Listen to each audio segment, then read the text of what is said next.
Welcome to story nights. வாங்க கதை கேட்டுட்டே தூங்கலாம். நான் ரம்யா. இன்னைக்கு ரொம்ப ரொம்ப சுவாரஸ்யமான வேதாளம் சொன்ன அற்புத பானம்ங்கிற கதையத்தான் கேட்க போறீங்க. முன்னொரு காலத்துல குந்தல நாட்டை குமாரசேனன்கிற மன்னன் ஆட்சி செய்துட்டு வந்தாரு. அவருக்கு அதிசய பொருட்களை சேகரிச்சு வைக்கிறதுல ஆர்வம் அதிகமா இருந்தது.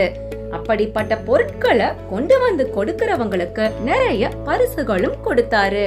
அதனால பல நாடுகள்ல இருந்து பலர் வந்து அதிசய பொருட்களை கொடுத்துட்டு தங்க நாணயங்களை பரிசா வாங்கிட்டு போவாங்க.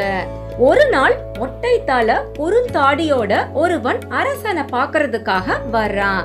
அரசன் கிட்ட, அரசே, நான் பூதங்களுக்கு குருவான காலகேதுவோட முக்கியமான சீடன். என் பெயர் வக்கிரகேது. நான் என் குரு கிட்ட இருந்து அற்புத பானம் ஒண்ணு தயாரிக்கிற முறைய கத்துக்கிட்டு வந்திருக்கேன்னு சொல்றான். அவனோட கையில ஒரு கூஜா இருந்தது. அதுல ஏற்கனவே தயாரித்த அற்புத பானமும் கொஞ்சம் இருந்தது. இந்த அற்புத பானத்தை ஒருவன் குடிச்சா அவன் மனசுக்குள்ள என்ன நினைக்கிறானோ அத அப்படியே உளறிடுவான்னு சொல்றான். அரசனுக்கு விசித்திரமா இருந்தது. இத நம்பலாமான்னு கேட்கிறாரு. அதுக்கு வக்கிரகேது, இது உண்மை மன்னா. உங்க முன்னாடி சில பேரு விசுவாசமா இருக்கிற மாதிரி நடிப்பாங்க. ஆனா அவங்க மனசுக்குள்ள என்ன நினைக்கிறாங்கிறது இத குடிச்சா கண்டுபிடிச்சிடலாம். அதோ அங்க நிக்கிற அந்த காவலாளிக்கு இந்த அற்புத பானத்தை குடுத்து பாருங்களேன்னு சொல்றான். மன்னனும் அந்த காவலாளிய அழைச்சு வக்கிரகேது கிட்ட இருந்து அந்த அற்புத பானத்தை வாங்கி குடிக்கும்படி சொல்றாரு. காவலாளியும் பானத்தை வாங்கி குடிக்கிறாரு. ஒரு நிமிஷத்துல சாமி வந்த மாதிரி ஆடுறாரு. பிறகு தலைமை காவலாளிய பார்த்து, அடே பலவீரா, அன்னைக்கு 4 பேருக்கு முன்னாடி என் கன்னத்துல அரைஞ்சு அவமானப்படுத்தினீல, அதுக்கான பதில் இதோன்னு சொல்லிட்டு ஈட்டிய குறி பார்த்து அவர் மீது எறிகிறாரு. பலவீரன் சுதாரிச்சு ஒதுங்கிக்கிட ஈட்டி தாக்குதல்ல இருந்து தப்பிச்சுடுறாரு. இத பார்த்து அரண்மனையில இருக்கிற எல்லாருமே திகைச்சு போய் நிக்கிறாங்க. அரசன் பலவீரன் கிட்ட என்ன நடந்ததுன்னு கேட்க, அரசே, இந்த காவலாளி ஒரு முறை தவறு செஞ்சான், அதனால தான் அவனை அரைஞ்சேன். ஆனா இது என்னைக்கோ நடந்த விஷயம். இவ்வளவு நாட்களா இத மனசுக்குள்ள வச்சுக்கிட்டு என்கிட்ட நல்லவன் மாதிரி நடிச்சிருக்கான்னு சொல்றாரு. மன்னன் ஆச்சரியத்தோட, ஆஹா, இந்த பானம் அதிசயமாத்தான் இருக்கே, இதுவரை இது மாதிரியான அதிசயத்தை நான் பார்த்ததே இல்லைன்னு சொல்லி வக்கிரகேதுவுக்கு அரண்மனையில தங்குறதுக்கு ஏற்பாடும் செய்ய சொல்றாரு. அன்னைக்கு ராத்திரி தலைமை காவலன் பலவீரன் அரசனை தனியா சந்திக்கிறாரு.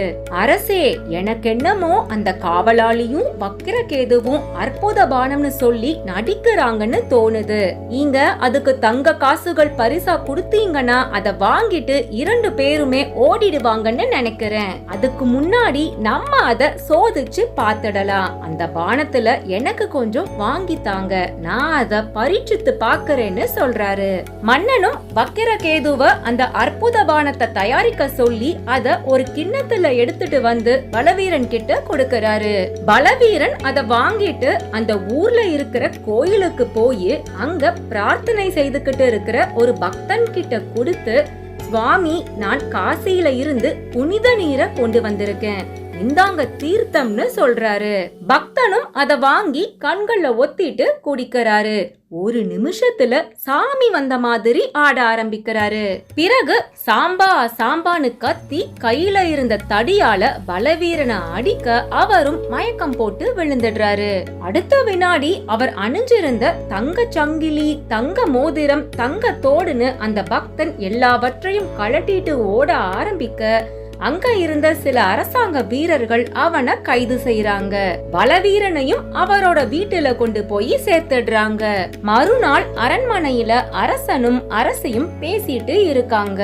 அப்போ அரசன், நம்ம பலவீரன் நேத்து ஒரு பக்தன் கிட்ட அடி வாங்கினத நினைச்சா சிரிப்பா வருதுன்னு சொல்றாரு.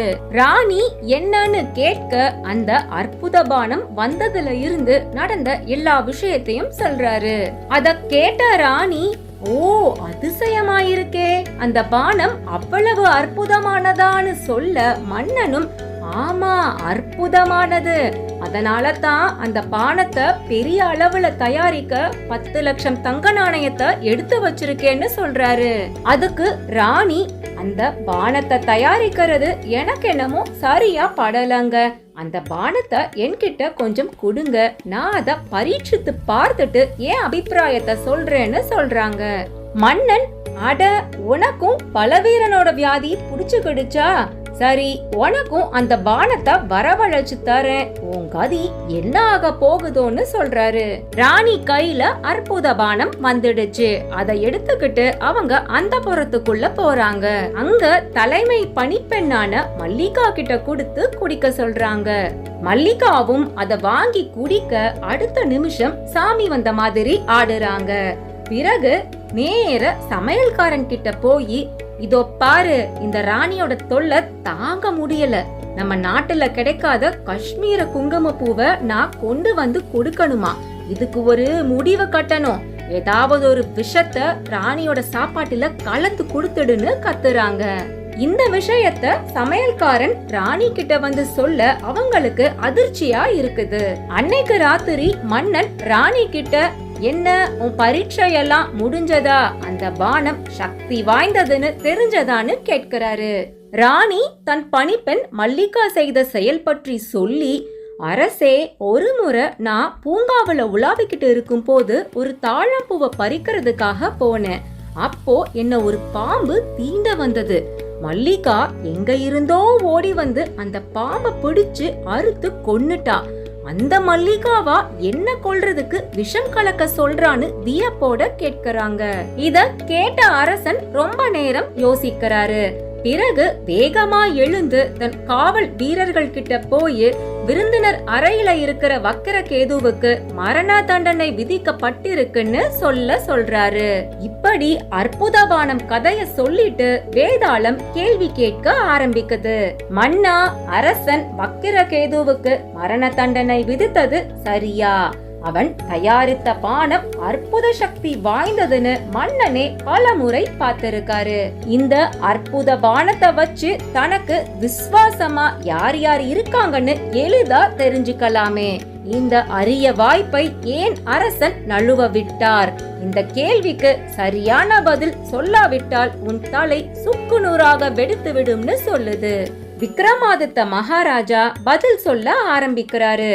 வக்கிரகேது கொண்டு வந்த அற்புத பானத்தால மனுஷங்களுக்குள்ள இருக்கிற கெட்ட குணங்கள் மட்டும்தான் வெளிப்பட்டது. அவங்களுடைய நற்குணங்கள்ல ஒண்ணு கூட வெளிப்படல. ஒரு மனுஷனுக்கு எவ்வளவு நல்ல குணங்கள் இருந்தாலும் அவங்க கிட்ட இருக்கிற கெட்ட குணத்தை காட்டுற சக்தி தான் அந்த பானத்துக்கு இருக்கு. அதனால அத குடிக்கிறவங்க எல்லோருமே கெட்டவர்களாவே காட்டப்படுறாங்க. இது அநியாயம். இதுக்கு துணை போக கூடாதுன்னு தான் அரசன் வக்கிரகேதுவுக்கு மரண தண்டனை விதிச்சாரு. அரசன் செய்தது முற்றிலும் சரியேன்னு பதில் சொல்றாரு. இப்படி விக்ரமாதித்த மகாராஜா சரியான பதில சொல்ல வேதாளம் மீண்டும் முருங்க மரத்துல ஏறி தொங்கிடுச்சு. கதை முடிஞ்சதுங்க. உங்களை அடுத்த பதிவில் சந்திக்கிறேன். Until then, it's Ramya signing off. Good night and sweet dreams.